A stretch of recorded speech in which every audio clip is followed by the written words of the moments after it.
নমস্কার, অপরাহ্নের সূর্যতে আপনাদের অনেক অনেক স্বাগত। আজকে 4 নভেম্বর, আমাদের টাকি যাবার দিন। সকাল সকাল এসে গেছি বাগানে গাছের স্থলপদ্মগুলো তুলতে।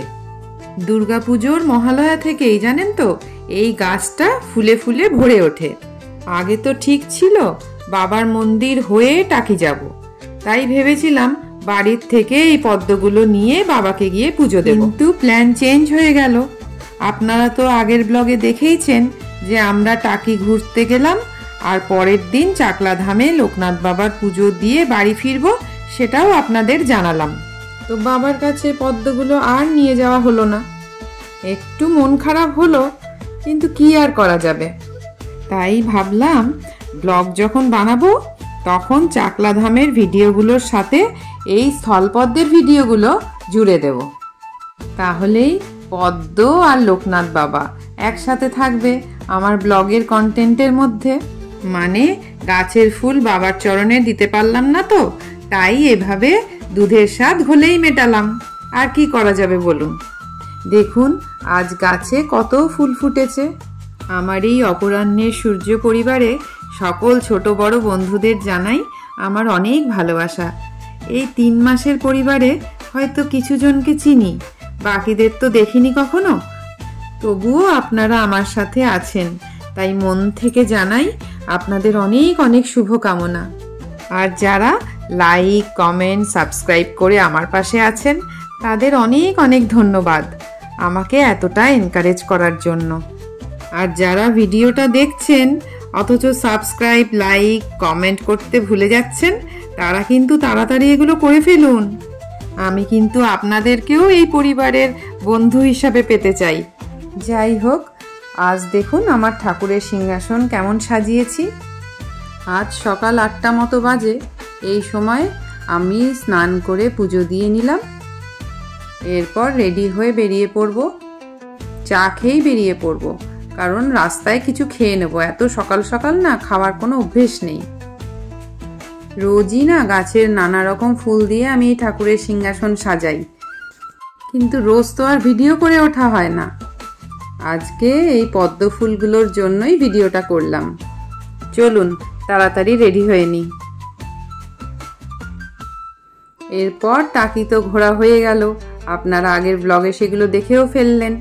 এবার কিন্তু আমি যাচ্ছি, আমরা 6 জন যাচ্ছি আর কি, চাকলা ধামে বাবা লোকনাথের পুজো দিতে। সকাল সকাল একটু নিরামিষ জলখাবার খেয়ে আমরা চাকলা ধামের উদ্দেশ্যে রওনা হয়ে পড়লাম। একেবারে খালি পেটে না এখন আমরা কেউই থাকতে পারি না। এসেও পড়লাম বাবার ধামে। দেখুন নীলকণ্ঠ আর টগর দিয়ে বাবার মালাটা কি সুন্দর এরা গেঁথেছে। লোকনাথ বাবার মূল মন্দিরের মধ্যে তো নিজে হাতে মালা পরানো যায় না, তাই এখানে ভোলে বাবা লোকনাথ বাবাকে একসাথে মালা চড়িয়ে প্রার্থনা পুজো করে নিলাম। খুব ভালো করে পুজো দিয়েছি। একটু দেরি হয়ে গেছিল মন্দিরে আসতে বলে, একটু ফাঁকা ফাঁকাও ছিল। এবার একটু বাবার কথায় আসি। 1730 সালে বাবা লোকনাথ চাকলায় একটা রক্ষণশীল হিন্দু পরিবারে জন্মগ্রহণ করেন।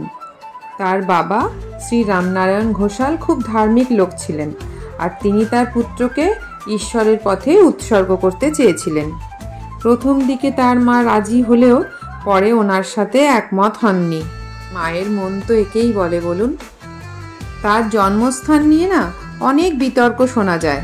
কেউ বলেন ওনার জন্মস্থান চাকলা, আবার কেউ বলেন কচুয়ায় ওনার জন্ম হয়েছিল। 20 শতাব্দীর গোড়ায় শুনেছি নিত্যগোপাল সাহা নামে একজন এ বিষয়ে মামলা করেন আর কচুয়া ধামের পক্ষে জয়লাভ করেন। সেই থেকে কচুয়াকে আইনগতভাবে লোকনাথ বাবার জন্মস্থান বলা হয়। ওনার জন্ম তো জন্মাষ্টমীর দিন। আমি জন্মাষ্টমী পুজো বাড়িতে যেমন শ্রীকৃষ্ণের জন্য করি, তেমন লোকনাথ বাবার জন্য আলাদা ভোগ রান্না করে ওনাকে দিই। আপনারা যারা অপরাহ্ন সূর্য পরিবারের পুরনো সদস্য তারা তো আমার পুরনো ব্লগে দেখেইছেন, আর যারা দেখেননি তারা আমার এই চ্যানেলে জন্মাষ্টমী স্পেশাল ব্লগটা কিন্তু অবশ্যই দেখবেন। আমি কেমন করে পালন করি তার সবটা ওখানে ভিডিও বন্দি করে রেখেছি।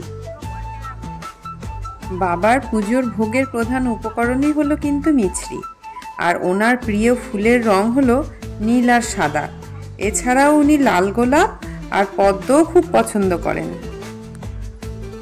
এই মন্দিরে না যেমন জন্মাষ্টমীতে বিরাট উৎসব হয়, তেমনি ওনার তিরোধান দিবস মানে 19শে জ্যৈষ্ঠতে প্রতি বছর এক বিশেষ উৎসবের আয়োজন থাকে। আমার অবশ্য কোনো বছরই এইসব বিশেষ দিনগুলোতে এখানে আসা হয়ে ওঠেনি। এইসব বিশেষ দিনগুলোতে বা বিশেষ বিশেষ তিথিতে দেখবেন যে কোনো মন্দিরেই খুব ভিড় হয়, মানে প্রচুর ভক্ত সমাগম হয় আর কি। এই ভিড় আমার ভালো লাগে না বলে না কখনো বিশেষ যোগে আমি কোনো মন্দিরে যাইও না। বাড়িতে বসে নির্বিঘ্নে ওনাদের স্মরণ মনন করতে পারি।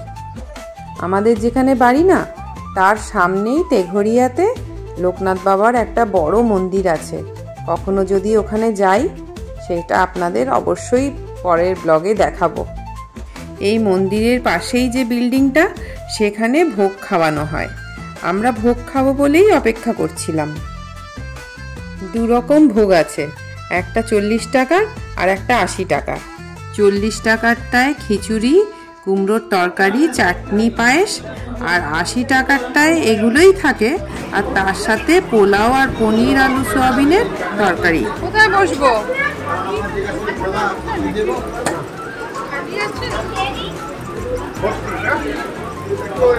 বসে গেলাম ভোগ খেতে।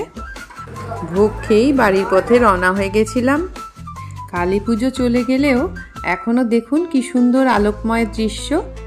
এটা আমার বাড়ির 4 তলার ছাদ থেকে এমন দেখতে লাগছিল। কি সুন্দর না? ব্লগিং করছি বলেই না এই দৃশ্যটাকে ভিডিও করেছি। এত বছর এখানে থেকেও কোনোদিন এটা কিন্তু ক্যামেরাবন্দি করিনি। আপনারা তো জানেনই আমার ভালো লাগার মুহূর্তগুলো নিয়েই আমি ব্লগ করি। তো যাই হোক, আজকের ব্লগটার শেষের দিকে এসে এটাই কামনা করি যে আমার ইউটিউব পরিবারের সব সদস্যের জীবন এমন আলোকময় হোক। আর লোকনাথ বাবাকে স্মরণ করে বলি যে বাবা, তুমি তো বলেছ রনে বনে জঙ্গলে যে যেখানেই তোমাকে স্মরণ করবে তুমি তাদের রক্ষা করবে। এটাই করো বাবা গো। আজকের মতো তাহলে ব্লগটা এখানেই শেষ করলাম। দেখা হচ্ছে আপনাদের সাথে পরের ব্লগে।